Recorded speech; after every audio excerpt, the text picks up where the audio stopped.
بسم اللہ الرحمن الرحیم۔ ناظرین، عجیب و غریب اور عبرتناک واقعہ سننے کے لیے شکریہ۔ یہ واقعہ انتہائی عجیب و غریب اور عبرتناک واقعہ ہے جس کے بارے میں بہت کم لوگ جانتے ہیں۔ وہ دونوں جس جگہ پر گناہ کرنے لگے تھے وہ روئے زمین کا سب سے زیادہ مقدس مقام تھا۔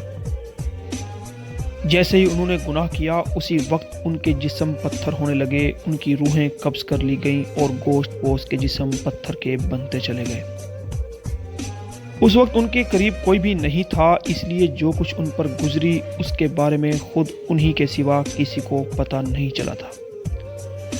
یہ تاریخ کا انتہائی عجیب و غریب اور خوفناک ترین واقعہ تھا۔ دو زندہ انسان جن میں سے ایک مرد تھا اور دوسری عورت تھی، عذاب الہی کے تحت پتھر کے بن گئے تھے۔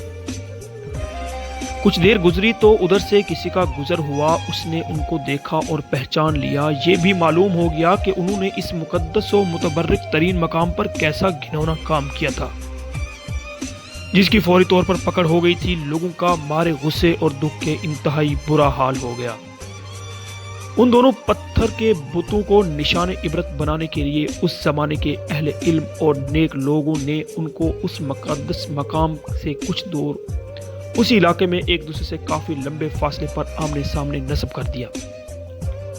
اس مقدس مقام پر عبادت کرنے کے لیے آنے والے لوگوں کے لیے لازم قرار دے دیا گیا کہ ان دونوں کے بتوں کو جوتوں سے مارتے ہوئے گزرا جائے تاکہ دیکھنے والوں کے ذہنوں میں ان کا کیا ہوا گناہ ایک تو تازہ رہے اور دوسرا اس واقعے سے عبرت حاصل کرتے رہیں۔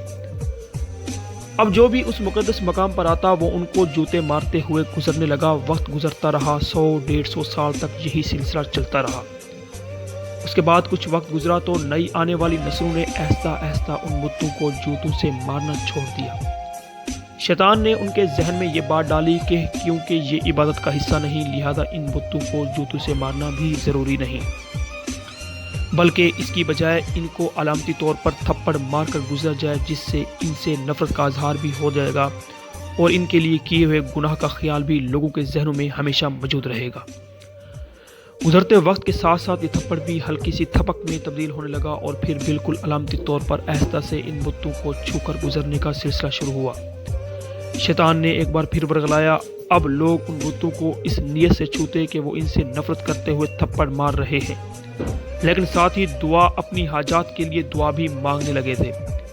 شیطان نے ان کے ذہن میں بٹھا دیا اگر تم ان بتوں کو نفرت سے چھوتے وقت دعا مانگو گے تو تمہاری دعائیں جلدی قبول ہوں گی۔ یہاں شیطان کی شرارتیں دیکھ لیجئے کیسے آہستہ آہستہ ذہنوں کو تبدیل کرتا ہے۔ جب لوگوں کی حاجات پوری ہو جاتی تو شیطان ان کو سمجھاتا کہ یہ حاجات اسی وجہ سے پوری ہوئی کہ تم نے بت کو چھو کر دعا کی تھی۔ وقت گزرنے کے ساتھ ساتھ آنے والی نسلوں کی سوچ بدلتی چلی گئی اور وہ اب ان بتوں کو چھو کر دعا ضرور مانگتے تھے، لیکن ان کے انداز میں ان بتوں کے لیے عقیدت اور احترام آنے لگا تھا۔ اور پھر وہ وقت بھی جلد آ گیا جب ایک بدبخت نے اس بت کے سامنے اس کی باقاعدہ مناجات کی اور اس سے دعا مانگنے لگا۔ جوتے مارنے سے شروع ہونے والی داستان تھپڑ مارنے، علامتی طور پر چھونے، عقیدت سے چھونے سے ہوتی ہوئی باقاعدہ عبادت تک چلی گئی تھی۔ اب ان دونوں بتوں کی باقاعدہ پوجا کی جانے لگی تھی، ان سے منتیں اور مانگی جانے لگیں۔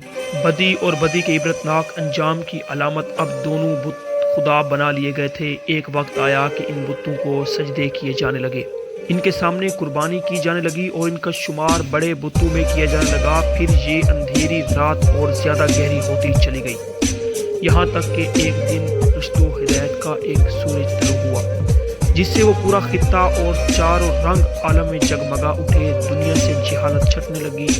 دوستو، اگلی ویڈیو کا انتظار کیجیے کیونکہ اس کہانی کا ابھی تک اینڈ نہیں ہوا۔ ضرور دیکھیے کیونکہ اس کہانی کے اندر آپ کو بہت ساری معلومات اور بہت ساری ایسی چیزیں دیکھنے کو ملے گی جو آج حقیقت بن چکی ہیں۔ ملتے ہیں اگلی ویڈیو کے اندر، تب تک آپ ہمارا کیجیے انتظار۔ اللہ حافظ۔